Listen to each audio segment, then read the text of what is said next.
हाय दोस्तों, मेरा नाम है अंकित और लॉजिकल टॉक विद अंकित में आपका स्वागत है। सबसे पहले तो नमस्कार, आदाब और सत श्री अकाल। जितने भी लोग इस वीडियो को देख रहे हैं, होप आप प्लीज़ लाइक और सब्सक्राइब भी करिए और मुझे थोड़ा सा मोटिवेशन भी मिलेगा। और बाकी का मैं अपनी बात रखता हूँ। जैसा कि आप लोगों को सबको पता है कि ईरान, यूएस, इजराइल के बीच में अच्छा खासा युद्ध चल रहा है। और अभी सिनेरियो ये है, आज जैसे 6 मार्च है 2026, आज सिनेरियो ये चल रहा है कि ईरान भी यहाँ से इजराइल को अच्छा खासा नुकसान पहुँचा रहा है। वो जहाँ तक हो रहा है वो यूएस को डायरेक्ट वे में क्या कहते हैं ना, नुकसान तो नहीं पहुँचा पा रहा है, लेकिन इनडायरेक्टली वे में बहुत नुकसान पहुँचा रहा है। चाहे वो सऊदी अरेबिया पे अटैक हो, बहरीन पे अटैक हो, कतर पे अटैक हो, यूएई पे अटैक हो, वो आए दिन कुछ ना कुछ कर रहा है। और यूएस जो है और इसराइल जो है वो डायरेक्टली इम्पैक्ट कर रहे हैं ईरान को, उसके घर में घुस के। सो वो भी लगा पड़ा है। जैसे अभी कल ही परसों के वीडियोस में जो अभी तक न्यूज़ सर्कुलेट हो रही है, उसमें ईरान ने भी अच्छा खासा अपने ड्रोनों से अच्छा खासा इम्पैक्ट डाला है और ये चलता रहेगा, ये चलता रहेगा। अभी लेटेस्ट न्यूज़ ये है कि ईरान ने टर्की पे भी करा है, लेकिन टर्की से ईरान ने ये बोल दिया है कि उसने नहीं कोई अटैक किया। अब देखिए, ये तो सिनेरियो चलेगा। कुछ चीज़ें ऐसी होंगी जो फॉल्स फ्लैग ऑपरेशन जिसे हम लोग कहते हैं वो होगा और वो भी चलेंगे। और यहाँ पे ईरान ने अज़रबैजान पे भी अटैक किया है, ये भी देखने वाले, क्योंकि अज़रबैजान एक तरीके से अमेरिका का फुल सपोर्टर है।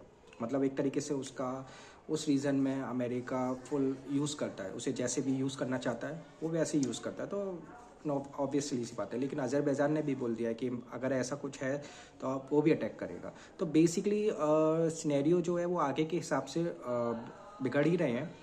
और अगर ऐसे ही चलता रहा थोड़े दिनों में, आपको ज़्यादा बड़ी बात नहीं है, एक ऐसा अटैक देखने को मिल जाएगा यूएस की साइड से, क्योंकि यूएस है ना, वो अपग्रेड करता चला जा रहा है अपने आप को in the basis of attack के दम पे। क्योंकि उसे मालूम है कि ईरान उसे डायरेक्टली वैसे इम्पैक्ट नहीं कर पाएगा जितना वो इम्पैक्ट करेगा, तो वो कर रहा है। और ईरान भी पीछे हटने के मूड में नहीं है, लेकिन अब क्या कर सकते हैं। लेकिन सबको इतिहास मालूम है और सब अब यही सोच रहे हैं कि ईरान जो है वो आने वाले टाइम का इराक, सीरिया या यमन, उसकी दौड़ में कितना टाइम लगाता है। क्योंकि इज़राइल का भी मुझे ऐसा समझ में आ रहा है कि उसने ठान लिया है कि इसे गाज़ा बना के ही छोड़ेगा। जो जिस तरीके का उसने पूरा गाज़ा को निस्तो नाबूद जिसे कहते हैं ना, वो कर डाला।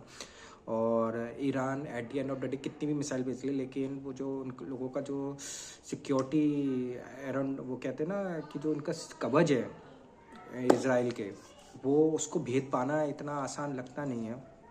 डिफेंस उनका बहुत स्ट्रांग है। मतलब ठीक है, अगर वो 100 मिसाइल कर रहे हैं तो एक से अटैक हो रहा है, होता है, तो उस पर क्या है कि क्या ही इम्पैक्ट पड़ेगा, आप समझ रहे हैं।